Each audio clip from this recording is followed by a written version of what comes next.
Hello and welcome back to the channel. Hello, Wuggy, how are you today?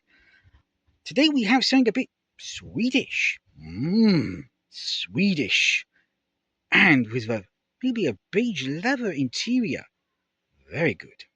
We actually do have a 2009 TDI, but I know it's diesel, Saab 93 Estate. You couldn't ask for a better car. Well, you could ask for a better one than this one, because this one is here. So, that says something, doesn't it? So they'll end up in a place like this one day or another.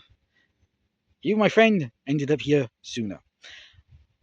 I think this is finished in blue. I'm not 100% sure. I didn't have the logbook with this one when this one came in. But obviously, you could tell this is top spec with the xenon headlights by there, but faded, obviously. And we got spots in the bumper there. I'm not sure as you can show it by there. Very dirty, this car. But I do like a Saab. Unfortunately, this one is over. I believe this was based on the Vectra C platform.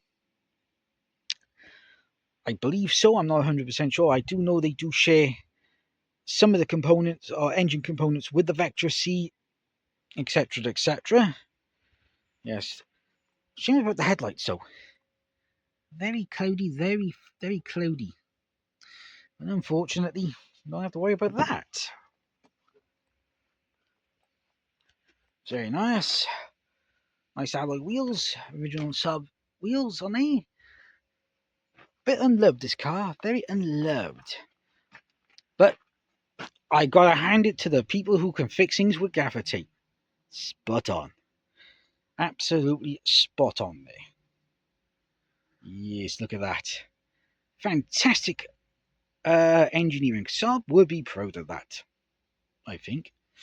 Anyway, moving on. Obviously, panels, all the panels look nice. Nice colour. Could be turquoise blue. Not sure. Could be green. Ah, good old GM fuel flap there. Is this original? Looks original. They've been changed at one point. GM product there. There we are.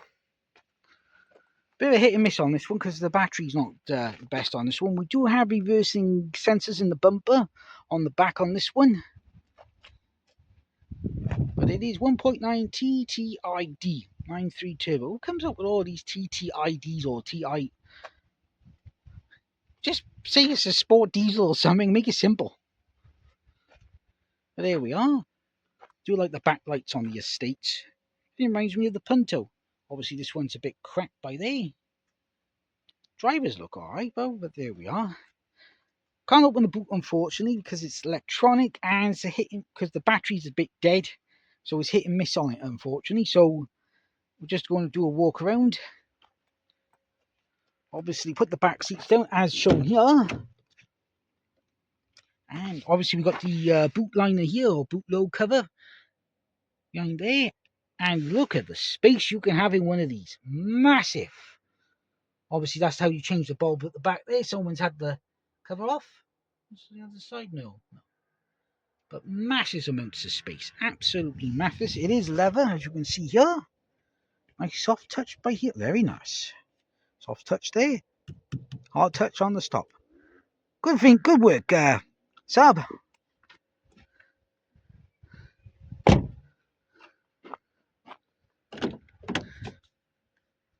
Obviously, here we are on the passenger side. We've changed from the driver's side today. Hey! But very Saab. Very thin. Do like the seats on that one. And we've got grab handles all around, even on the driver's side. Very nice. Love this. I do love how the dash and all is laid out for the driver there. Obviously, we've got the radio unit there. Nice steering wheel. Obviously, we got the stalks. Kind of reminds me. It's very like a GM brand sort of thing, though. But ooh, we got a cooling air box, glove box. Look at that. There's a switch. Very nice. A nice big glove box as well. And with a nice rubber mat as well. Very nice. Someone must have looked after this car in its one part of its life, but there we are. Obviously, we got our radio by here, which I just recently covered.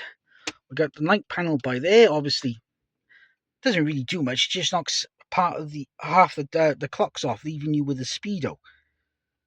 So nice thought, but there we are. Moving down, we got a single climate control. Oh, sorry, dual. Sorry. Obviously, we got our temperatures for drivers and passengers. Every way to send the heat towards you or the coolness. We've got auto. We've got our hazards, and we've got heated seats. Very nice. I like the heated seats. Now, we haven't got much life in the battery, but this is my favourite. Look at that. I love that. I really do. That's a well over engineered drinks holder. I love that. One more time. Eee. I like that. Moving down, we got a 6-speed gearbox. And obviously by here we got the ignition. And obviously to lock it, to get the key out, you got to put it in reverse, and then you can take the key out. One of the chaps who doesn't know anything about a Saab spent nearly half an hour trying to work out how to put the key in and then how to take it out. We're not going to mention any names. All right, Jim. And obviously we've got the handbrake by here. We'll have a quick, another cup holder by here. But I do like the one in the dash. And obviously, mind my dodgy camera workmanship. And we got a little cubby hold in by there.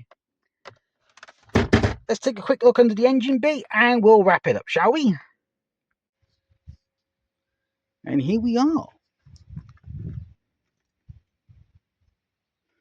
Under the engine bay of a Saab 9.3 diesel 1.9. Unfortunately, I would love to fire it up for you, but the battery is kaput. So, not firing it up, unfortunately, but I did, when it was running, it did sound quite nice. But it is a shame that this Saab has reached the end of the road. I do like a Saab 9.3. If you still got one driving, do let us know. How you getting on with it? Do you like them? Do you like the soft top? Do you like the saloon or the estate? Personally, I like a saloon, but I am partial to a Saab estate. I really do. We'll catch you on the next one. What's coming to the yard? Until then. Ooh, Saab. We hardly knew you.